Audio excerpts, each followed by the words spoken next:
Hello everyone, welcome back to our channel. Commerce stream ಬಗ್ಗೆ ನಿಮಗೆ detail ಆಗಿ information ಒಂದು ವಿಡಿಯೋದಲ್ಲಿ ಹೇಳಿದ್ದೀನಿ, ಹಾಗೆ ಅದನ್ನ ಅಪ್ಲೋಡ್ ಕೂಡ ಮಾಡಿದ್ದೀನಿ. ಸೊ ನೀವು ನಮ್ಮ ಚಾನಲ್ ಅಲ್ಲಿ ನೋಡ್ಬಿಟ್ಟು ವಿಸಿಟ್ ಮಾಡಿ ಆ ವಿಡಿಯೋನ ಕಂಪ್ಲೀಟ್ ಆಗಿ ನೋಡಿ. ಅದಾದ್ಮೇಲೆ ಈ ಒಂದು ವಿಡಿಯೋನ ನೋಡಿ.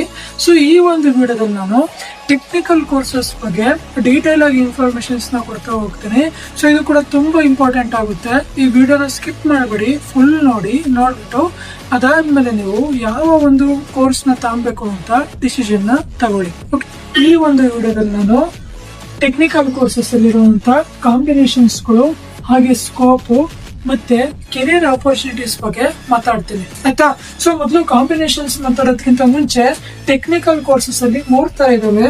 ಒಂದು ಪ್ಯಾರಾಮೆಡಿಕಲ್, ಇನ್ನೊಂದು ಡಿಪ್ಲೊಮಾ, ಇನ್ನೊಂದು ITI.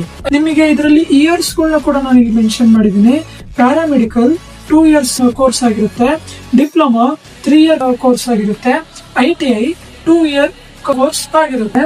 ಪ್ಯಾರಾಮೆಡಿಕಲ್ ಲೈಫ್ ಸೈನ್ಸ್ ಆಧಾರಿತವಾಗಿರುತ್ತೆ, ಅಂದ್ರೆ ನೀವು ಬಯಾಲಜಿನ ಓದಿರ್ತೀರ, ಇದು ಬಯೋ ರಿಲೇಟೆಡ್ ಆಗಿರುತ್ತೆ. ನೆಕ್ಸ್ಟ್ ಡಿಪ್ಲೊಮಾ ಮತ್ತೆ ITI ಇಂಜಿನಿಯರಿಂಗ್ ರಿಲೇಟೆಡ್, ಅಂದ್ರೆ ಇದು ನೀವು ಮಾಡಿದ್ರೆ ಆಸ್ ಎ ಜೂನಿಯರ್ ಇಂಜಿನಿಯರ್ ಆಗಿ ನೀವು ಮೆನ್ಷನ್ ಆಗ್ತೀರಾ. ಲೈಕ್ ಪ್ಯಾರಾಮೆಡಿಕಲ್ ಬಗ್ಗೆ ಮಾತಾಡೋದಾದ್ರೆ, ಸೊ ಇದು 2 year ಇರುತ್ತೆ. ಸೊ ಇದರಲ್ಲಿ ಕಾಂಬಿನೇಷನ್ಸ್ ಗಳು ಎಕ್ಸ್ರೇ ಟೆಕ್ನಿಷಿಯನ್, ECG ಟೆಕ್ನಿಷಿಯನ್, ಹಾಗೆ OT ಟೆಕ್ನಿಷಿಯನ್ಸ್ ಅಂತ ಆಗುತ್ತೆ. ಇವು 3 ಕೂಡ ಹಾಸ್ಪಿಟಲ್ಗೆ ರಿಲೇಟೆಡ್ ಆಗಿರೋದ್ರಿಂದ ನೀವು ಯಾವ್ದಾದ್ರು ಒಂದು ಕಾಂಬಿನೇಷನ್ ಮಾಡ್ಕೊಂಡ್ರೆ ನೀವು ನಿಮ್ಮ ಲೈಫ್ ನ ಲೀಡ್ ಮಾಡಬಹುದು. ನಿಮಗೆ ಆಲ್ರೆಡಿ ಟೆಕ್ನಿಷಿಯನ್ಸ್ ಗಳಿಗೆ ತುಂಬಾ ಡಿಮ್ಯಾಂಡ್ ಇದೆ. ಎಕ್ಸ್ರೇ ಮಾಡಕ್ಕೆ ಟೆಕ್ನಿಷಿಯನ್ಸ್ ಗಳ ಅವಶ್ಯಕತೆ ತುಂಬಾ ಇದೆ. ಅದಕ್ಕೋಸ್ಕರ ನೀವು ಈ ಪ್ಯಾರಾಮೆಡಿಕಲ್ 10th ಆದ್ಮೇಲೆ 2 year ಮಾಡ್ಕೊಂಡು ನೀವು ಒಳ್ಳೆ ಒಂದು ಸ್ಕಿಲ್ ಸೆಟ್ ನ ರೆಡಿ ಮಾಡ್ಕೊಂಡ್ರೆ ಸೊ ನೀವು ಯಾವ್ದಾದ್ರು ಒಂದು ಸೆಕ್ಟರ್ ಅಲ್ಲಿ ಕೆಲಸವನ್ನ ಮಾಡ್ಕೊಬಹುದು. ನೆಕ್ಸ್ಟ್ ಡಿಪ್ಲೊಮಾ ಬಗ್ಗೆ ಮಾತಾಡೋಣ. ಸೊ ಇದು ಕೂಡ 3 years ಕೋರ್ಸ್ ಆಗಿರುತ್ತೆ. ನೀವು ಇದೇನಾದ್ರು 3 year ಕಂಪ್ಲೀಟ್ ಮಾಡ್ಕೊಂಡ್ರೆ 10th ಆದ್ಮೇಲೆ ಅಂದ್ರೆ ನೀವು ಆಸ್ ಎ ಜೂನಿಯರ್ ಇಂಜಿನಿಯರ್ ಆಗಿ ಮೆನ್ಷನ್ ಆಗ್ತೀರಾ. ಸೊ ಇದರಲ್ಲಿ ಇರುವಂತಹ ಕಾಂಬಿನೇಷನ್ಸ್ ಗಳು ಯಾವ್ದು ಅಂದ್ರೆ computer science, electronics communication EC, electrical and electronic EE, ಹಾಗೆ ಸಿವಿಲ್ ಇಂಜಿನಿಯರ್, ಹಾಗೆ ಮೆಕ್ಯಾನಿಕಲ್, ಆಯ್ತಾ. ಸೊ ಇನ್ನೂ ಕಾಂಬಿನೇಷನ್ಸ್ ಗಳು ಪಾಸಿಬಲ್ ಇದಾವೆ, ಆಟೋಮೊಬೈಲ್ ಇಂಜಿನಿಯರಿಂಗ್ ಇರ್ಬೋದು ಅವೆಲ್ಲ. ಆದ್ರೆ ನಾನು ನಮ್ಮ ಲೊಕ್ಯಾಲಿಟಿ ಬೇಸ್ ಮೇಲೆ ಇರುವಂತ ಕಾಂಬಿನೇಷನ್ಸ್ ನ ಹಾಕಿದ್ದೀನಿ. ನೀವು ನಿಮ್ಮ ಲೊಕ್ಯಾಲಿಟೀಸ್ ಅಲ್ಲಿ ಯಾವ್ಯಾವ ITI ಅಥವಾ ಡಿಪ್ಲೊಮಾ ಕಾಲೇಜ್ಗಳಿದಾವೆ ಅಲ್ಲಿ ಹೋಗಿ ಒಂದ್ಸತಿ ವಿಚಾರಿಸ್ಕೊಂಡು ನೀವು ಜಾಯಿನ್ ಆಗಿ. ನನ್ನ ಸಜೆಷನ್ ಪ್ರಕಾರ ನೀವು ಕಂಪ್ಯೂಟರ್ ಸೈನ್ಸ್ ನ ತಗೊಂಡ್ರೆ ನಿಮ್ಮ ಲೈಫ್ ಈಸಿಲಿ ಲೀಡ್ ಮಾಡಬಹುದು. ಯಾಕಂದ್ರೆ ಕಂಪ್ಯೂಟರ್ ಸೈನ್ಸ್ ಗೆ ಅಪ್ಕಮಿಂಗ್ ಡೇಸ್ ಅಲ್ಲಿ ಅಥವಾ ಪ್ರೆಸೆಂಟ್ ಡೇ ಅಲ್ಲಿ ತುಂಬಾ ಅಂದ್ರೆ ತುಂಬಾ ಡಿಮ್ಯಾಂಡ್ ಇದೆ, ಆಯ್ತಾ. ನೆಕ್ಸ್ಟ್ ITI ಬಗ್ಗೆ ಮಾತಾಡೋಣ. ಇದು 2 year ಆಗಿರುತ್ತೆ. ಇದು ಜನರಲಿ ಆಲ್ರೆಡಿ 10th ಆದ್ಮೇಲೆ ಸ್ಯಾಚುರೇಟ್ ಆಗಿರ್ತಾರೆ. ಕೆಲವೊಬ್ರು ಸ್ಟೂಡೆಂಟ್ಸ್ ನೀವು ನೋಡಿರ್ತೀರಾ, ನನಗೆ ಸಾಕು, ನಾನು ನಿಲ್ಲಿಸ್ತೀನಿ ಓದೋದು, ಅಥವಾ ನನ್ನ ಕೈಲಿ ಆಗ್ತಿಲ್ಲ, ಅವರಿಗೆ ಇದು ಒಂಥರ ಮಾಡಿಸಿರುವಂತ ಕೋರ್ಸ್. 2 year ಇರುತ್ತೆ. ನೀವು ಇದನ್ನ ನೀಟಾಗಿ ಸ್ಕಿಲ್ ನ ರೆಡಿ ಮಾಡ್ಕೊಂಡ್ರೆ ITI ನಿಮ್ಮ ಲೈಫ್ ನ ಲೀಡ್ ಮಾಡಬಹುದು. ಕೋರ್ಸ್ಗಳು ಇದಾವೆ, ಪ್ಯಾರಾಮೆಡಿಕಲ್, ಡಿಪ್ಲೊಮಾ, ITI, ಇವು 3 ಕೂಡ ಸ್ಕಿಲ್ ಮೇಲೆ ಆಗಿರುತ್ತೆ, ಸ್ಕಿಲ್ ಬೇಸ್ ಮೇಲೆ ಆಗಿರುತ್ತೆ. ಮಾರ್ಕ್ಸ್ ಜೊತೆಗೆ ನೀವು ಒಂದು ಒಳ್ಳೆ ಸ್ಕಿಲ್ ಸೆಟ್ ನ ರೆಡಿ ಮಾಡ್ಕೊಂಡ್ರೆ ಆಬ್ವಿಯಸ್ಲಿ ನಿಮ್ಮ ಲೈಫ್ ಅಲ್ಲಿ ನೀವು ಸೆಟ್ಲ್ ಆದಂಗೆ ನೀವು ಒಂದು ಒಳ್ಳೆ ಜಾಬ್ ಅಲ್ಲಿ ನೀವು ನಿಮ್ಮನ್ನ ಗುರುತಿಸ್ಕೊಬಹುದು, ನೋಡ್ಕೊಬಹುದು. ಡಿಪ್ಲೊಮಾ ಆದ್ಮೇಲೆ ನಾವು ಹೈಯರ್ ಸ್ಟಡೀಸ್ ಮಾಡಕ್ ಆಗಲ್ವಾ ಅಂತ ನಿಮಗೆ ಒಂದು ಡೌಟ್ ಇರುತ್ತೆ. ಹೈಯರ್ ಸ್ಟಡೀಸ್ ಕೂಡ ಮಾಡಬಹುದು. ನೀವು ಡಿಪ್ಲೊಮಾ ಆದ್ಮೇಲೆ ನೀವು CET ಎಕ್ಸಾಮ್ ನ ಬರೀತೀರಾ. ಸೊ ಈ CET ಎಕ್ಸಾಮ್ ಈ ನೀವು ಏನು ಡಿಪ್ಲೊಮಾದಲ್ಲಿ ಓದಿರ್ತೀರೋ ಅದ್ರ ಬೇಸ್ ಮೇಲೆ ಇರುತ್ತೆ.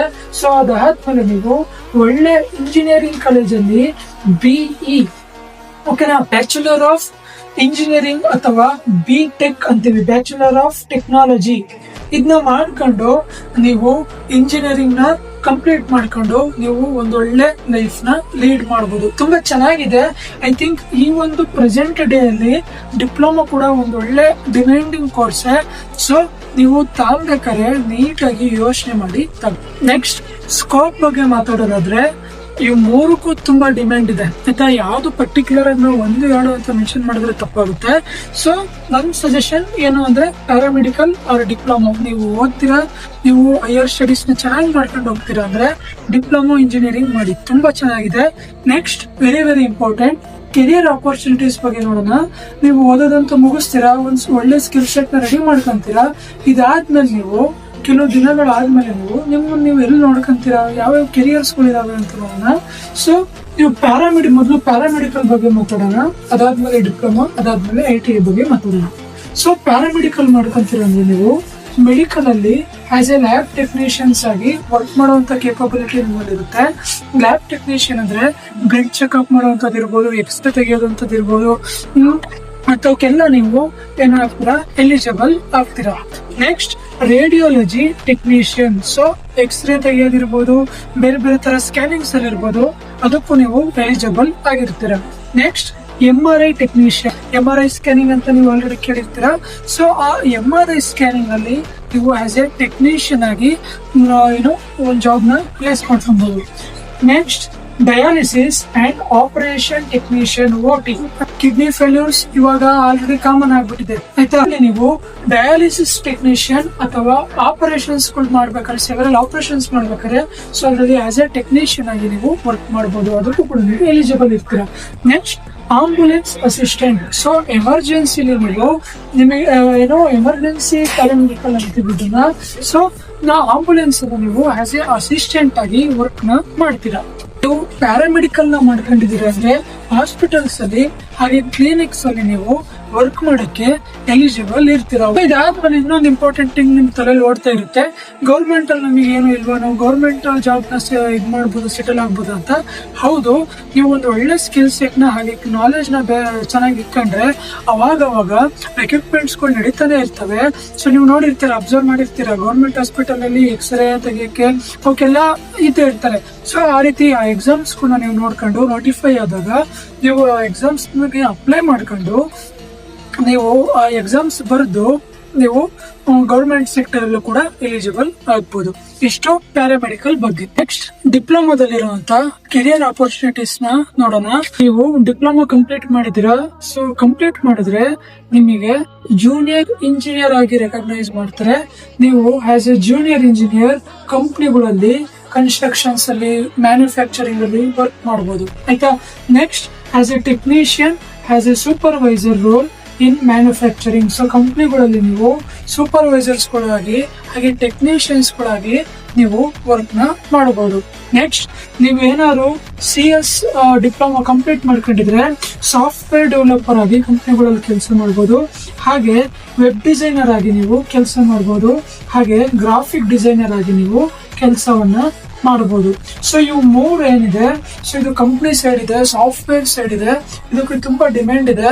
ಸೊ ನೀವು ಒಂದು ಒಳ್ಳೆ ಸ್ಕಿಲ್ ಸೆಟ್ ನ ರೆಡಿ ಮಾಡ್ಕೊಂಡ್ರೆ 3 years ಅಲ್ಲಿ ನೀವು ಇವು ಮೂರಕ್ಕೆ ತುಂಬಾ ಚೆನ್ನಾಗಿ ಎಲಿಜಿಬಲ್ ನ ಆಗಬಹುದು ಆಯ್ತಾ. ನೆಕ್ಸ್ಟ್ ನೀವೇನಾದ್ರು ಗೌರ್ಮೆಂಟ್ ಸೆಕ್ಟರ್ ಜಂಪ್ ಆಗ್ತೀರಾ ಅಂದ್ರೆ ಪ್ರತಿ ವರ್ಷ SSC JE ಅಂತ ಎಕ್ಸಾಮ್ ಕಾಲ್ ಫಾರ್ಮ್ ಆಗುತ್ತೆ.